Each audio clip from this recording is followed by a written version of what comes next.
Hello guys, welcome back to El Merengue Cule. I hope you're having a fantastic day, but Barcelona's gonna go ahead and face off Valencia.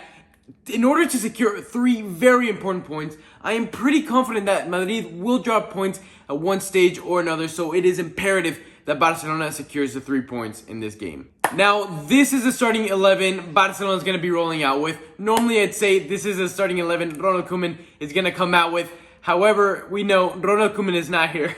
No, I'm kidding. I know he still chose the starting 11, but let's get to it, guys. Pretty much, Mingueza is finally getting a little bit of a break, and Araujo is replacing him in the center back position. The accumulations of yellow cards could also be a factor thrown in there as well, but it's pretty much the same starting 11 we predicted in the pregame. Now, a lot of you guys are not very optimistic, thinking Barcelona will drop points today. I'm hoping you guys are wrong, and I'll see you guys at the end of the first half.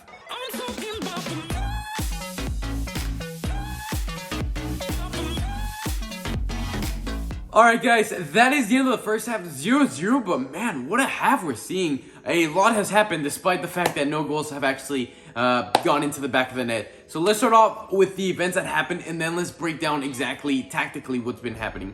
So off the second minute, Pedri misses I think for me, the clearest chance of the game. An opportunity that 100% has to be put into the back of the net for Barcelona. I mean, the build-up to this play was beautiful. The passing, the off-the-ball movement, the whole team, the whole Barcelona team in the same page, moving. Griezmann, again, coming back from that, from the previous game with those turns, does it again, finds the young, again, I keep mentioning a beautiful play, but that shit has to go in the back of the net. There's no ifs, ands, or buts. It has to go in the back of the net. From there, in the 12th minute, Messi gets a free kick, crosses it to Araujo. Araujo finds the end of the cross. However, Silesen manages to block it off just good positioning. Again, another chance that I would like to see that put in the back of the net. It is a good save, but come on, boys, put it in the back of the net. And from there, we saw maybe 3 or 4 chances in which either Jordi Alba, Griezmann, or a few other players cross the ball in, but there's no striker to either put it away, to just tap it in, or there's just nobody in the box. And I think this half does a great job of highlighting the fact that we're playing very well as a team, but are missing a striker to convert the chances that we're creating. I mean, Messi's playing really well. The whole team is playing really well for me. However, there is no striker to put the ball in the back of the net. Now, tactically, Valencia, for the first time ever this season, they're actually running with a 5 in the back formation because they know that's the formation that we tend to suffer the most when we come up against it. For example, the game against Granada, they played a 5 in the back, and we saw what happened. We dropped 3 points. We started off the game with very slow defensive transitioning, so we have a little bit of control. We try to force a play. Valencia gets the ball, and they push that counterattack, and they saw how effective that was because of especially one factor. Maxi Gomez is doing a fantastic job, their striker. They win the ball back, they just launch it over to him, and every single time he heads the ball down into a dime, into his teammates' legs, and then he does a quick turn and allows for him single-handedly to eliminate one of our center backs and create a numerical superiority against us. We've seen it 2-3 times that it's a 3v2, 2 of our center backs against 3 of their attackers.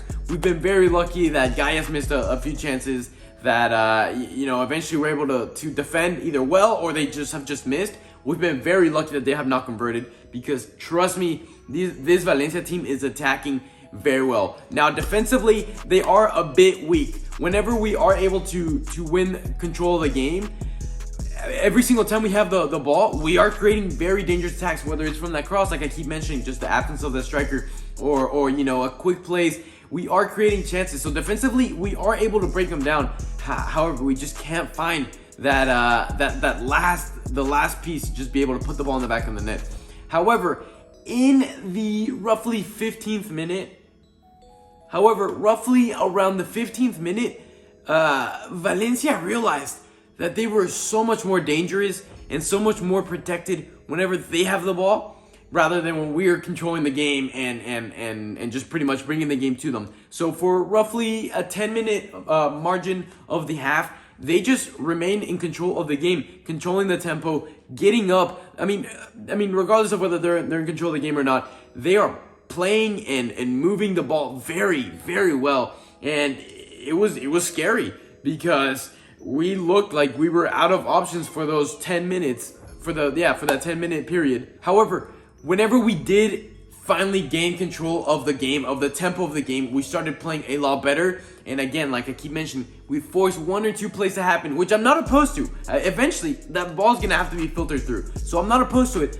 But as soon as we lose control, like we'll have the ball for like roughly around 4 minutes, we lose the ball, and it's just that counterattack from them. And it goes from a 4 minutes and we have possession to 4 minutes where it's just so back and forth. They attack us, we attack them, they attack us, we attack them, until eventually one of our players gets the ball. Most of the time it's Busquets, and he's like, guys, chill out.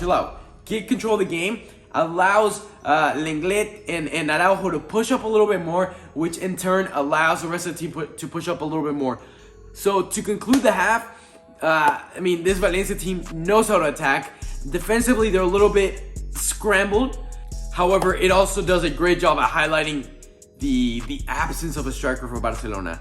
So I'm very curious to see what happens tactically as well as in the scoreboard for the second half. We need the 3 points, and we need to keep a good tempo and just put the ball in the back of the net. I'll see you at the end of the game.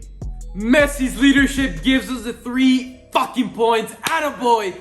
5-goal thriller of a half. Let's get straight to it. So right away, Valencia started off pretty strong. Same tactics. Give us a counterattack. Try to break us down in a numerical superiority on the counterattack, and that's exactly what they did. They got a counterattack. Guedes missed, or he didn't miss it, but Ter Stegen got a great save from that corner. Just chaos happened, and the ball finds itself in the back of the net. Ter Stegen falls. He crashes into, I think it was Dest and another Valencia player. And Lenglet loses his mark, and Gabriel Paulista out of nowhere, just free of his mark, just puts it in the back of the net. Unmissable header for him. And at that point, I was just left like, I saw the 3 points just go, and I was like, there's no way Barca comes back from this. Me and as well as the whole Barca team hit an all-time low where we were looking at the worst of the fucking game. We just looked without heart. And then from there, eventually the anemic side of the game started to pick up a little bit for Barcelona. We put in a little chip cross type of thing, and the Valencia defender commits a handball, and the ref calls it a penalty kick, gives him a yellow card, to which I could argue it could be a red card. It's a clear goal scoring opportunity for the young. And anyways, gets a yellow card. Messi steps up for the penalty kick, and I had a fucking feeling. I had a feeling that shit was not going to go in the back of the net. Messi shoots it to his bottom left corner, and Silesen saves it. Silesen, who had an astonishing game for sure. And at that moment, I just had my head down. I don't even know. And I pick up my head, and I just hear, goal! And I'm like, what? From where? Busquets gets across, Pedri takes a shot, falls to Messi, Messi puts it in the back of the net. At our lowest point, at the worst moment of the game, we find ourselves with a gift from the gods, 1-1, and at this point, the momentum shifted from Valencia up here and us down here to bam, bam, bam, bam. But again, Valencia's a very anemic team. As soon as everything goes their way, they're strong, and that's how they got the points against Real Madrid. But now it's the opposite, and now it's Barcelona with all the momentum. We keep pushing from it. 5 minutes later, we put it across. De Jong, again, coming in from the midfield, gets to the end of the header. Silesen, another great save, falls to Griezmann in the back of the net. 2-1 at this point. And how many times has De Jong done this season? Comes in from the midfield and meets a cross and creates a goal-scoring opportunity. He does it time and time again, and it is crucial to us, to Barcelona. From there, we continue to ride the wave of hype. Messi gets a free kick, and I had a feeling this shit was gonna go in the back of the net. He takes it, and what a beauty. Messi's free kicks are back. I hope they're here to stay. What a beauty of a goal, and his smile said it all. He is fighting for Barcelona. I think he's gonna stay. I really do think so. That smile confirmed it for me. And from there, we're kind of just seeing the game out. We have a 2-goal cushion. And Valencia looked at their lowest point of the match, even lower than before. Out of nowhere, in the 83rd minute, Soler takes another shot. And we mentioned it, Soler and Maxi Gomez, the players to watch out for. Soler smacks it out of nowhere, and what a fucking golazo. What a fucking banger. Ter Stegen stood no fucking chance. A fucking banger in the top 90.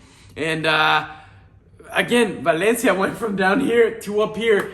But this is exactly where this game was won for Barcelona. We learned from our mistakes against Granada. Against Granada, we were pushing numbers stupidly, and we were forcing the counterattack. This time, we knew to sit back. We knew how to defend the lead that we had.